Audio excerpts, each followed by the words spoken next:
welcome back to Sal's Table.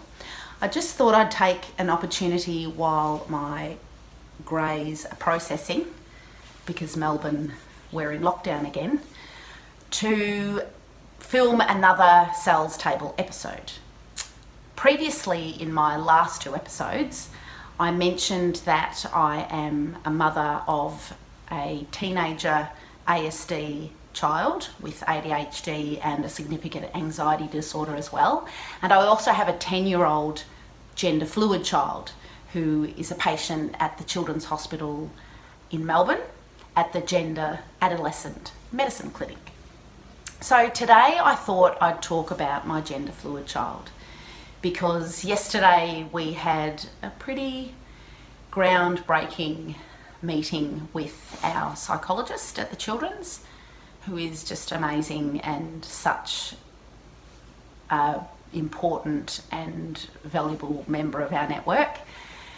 So I thought I would start to talk to you about being a parent of a gender fluid child and talk about my stories, as well as share some anecdotes about the resources, the feelings, the worries, the fears, the concerns, and just loving and parenting a gender fluid child. So first of all, I just wanted to talk about a few little housekeeping situations and issues. First of all, my gender fluid child is very private. She is a very loving, open child, but she's very private. So I will not be disclosing any personal information of Bobo's, but I will, however, be talking about resources and my journey as a parent of Bobo. Bo knows that I'm talking to you all and that you're all at my table, as I'm a person and she trusts me, and so she can. So Bobo will call herself transgender. So I will say that she is gender fluid, but Bo, being aware of who she is on a brain and cellular and nerve and spirit level, she has self-declared that she is transgender. So another little housekeeping point that I wanted to talk about is that from time to time, when talking about Bo prior to transitioning from male pronouns to female pronouns, I may use a male pronoun when talking about Bo prior to her transitioning, and apparently that is quite normal. And it's to do with our part of the brain that I talked about before with my ASD child, which is the hippocampus, which is part of your limbic system in your temporal lobe, and that is all your emotional memory, like your learnt emotional memory. So these are the memories that you call upon when you are in a certain fight and flight situation. So there is an event or a thought process that initiates that fight and flight response, and that is the area of your brain that calls upon those memories. So sometimes I will, unbeknownst to me, call Bo he or him when talking to prior to transitioning. So first of all, I wanted to talk about the two basic rules of being in a gender fluid human's life. Whether you are a parent, a guardian, extended family, whether you're an educator, part of their sporting fraternity, or even a health professional. It's all about two philosophies, two rules, two T's and C's. You provide a service, care with love/kindness, and a safe and respectful environment. They're the two paramount philosophies. And everything else, every feeling, every action surrounding that gender fluid person in your life needs to call upon those two philosophies, love and a safe environment, a safe and respectful environment. It also extends to consent. So myself as a health professional, I've cared for a diverse community. And in particular, what we're talking about today, or what I'm talking about today and sharing, is gender diversity. So for me, as a caregiver, I am providing an environment that is safe and respectful and kind. So it is really important to ask the person that you're providing a service to or care to, is to ask them what pronouns they prefer. Now, in terms of children, so if you had have asked Bobo at the age of 3 what pronouns she prefers, she wouldn't have understood what you meant, because a lot of who Bo is and a lot of who we are as human beings is on a cellular level, a nerve level. It is just who we are. And that is really where I want to start.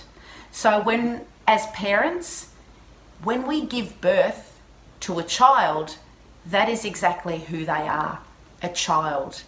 So in terms of gender, for Bo, this was something that unfolded for Bo. So early on for Bo, it was when Bo's little personality came out, like children do when it's, 6 months of age or 8 months of age, when they're smiling and being aware of their environment. As soon as Bo could crawl, I used to say she crawled towards the tiaras and feather boas. Now for me, it was easy.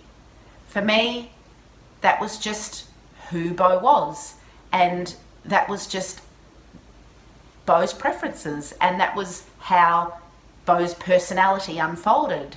So Bo at an early age identified with female peers, engaged in traditional female games, and really loved and gravitated towards tiaras, jewellery, lots of colour, particularly Disney princesses was something that Bo really loved and just delighted in, which for me, it was just so beautiful to watch. Whereas my other child was gravitated towards anything with wheels, and that's just who they are. So for me, it was easy to provide Bo with a platform of love and acceptance, and just a space where she developed and thrived and was happy. So early on, it was really about expression. She loved anything to do with hair and makeup, and as I said, Disney princesses. She also, as I said, identified with female peers, but at the beginning it was really just, it was an expression. It was an expression of the gender choices or preferences. Then it became more of an identification. So it kind of, certain preferences that she would tell me, little revelations that she'd had within herself that she wanted to share with me. So she used to whisper to me that in my uterus she was a girl and then came out and became a boy. So these were some, you really need to, as I've mentioned in my previous Cells Table chats, is that you really need to be in tune and really play detective with your child. Lean in and really listen and watch their behaviours and how it all unfolds. And I always said that, because invariably I would have people ask me, well, why did you let your little boy wear a dress? Why did you have dresses in your house? Well, let me tell you, Bobo was very resourceful.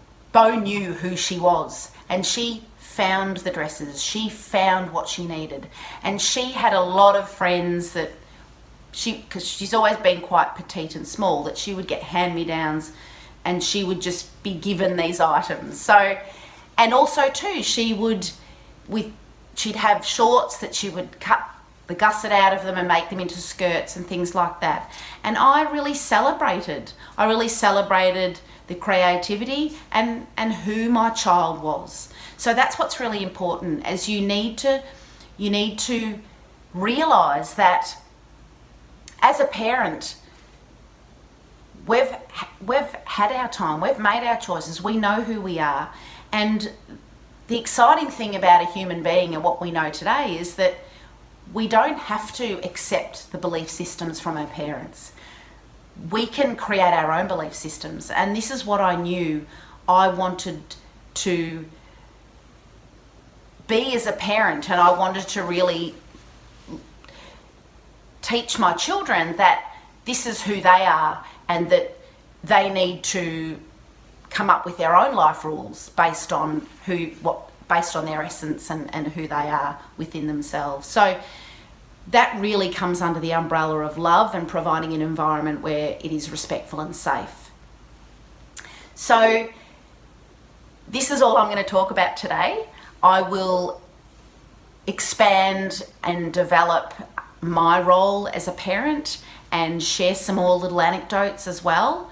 But today I just want to recap that it's really important for any child that displays a personality trait, an aspect of who they are, you really need to move in and lean in with love and provide them with a safe and respectful environment that they can thrive in. And whether you have to tweak your own environment and manipulate your own environment to accommodate that, that's what you need to do, because at the end of the day, it's really about their emotional spirit and their mental health that's really important. So again, it's becoming a tradition with my cells chats that at the end of the day, I want you to look in that mirror and tell yourself that you've got this and that you're doing a great job, because you are an advocate for your child and you are their person. So have a great day, and I will talk to you soon.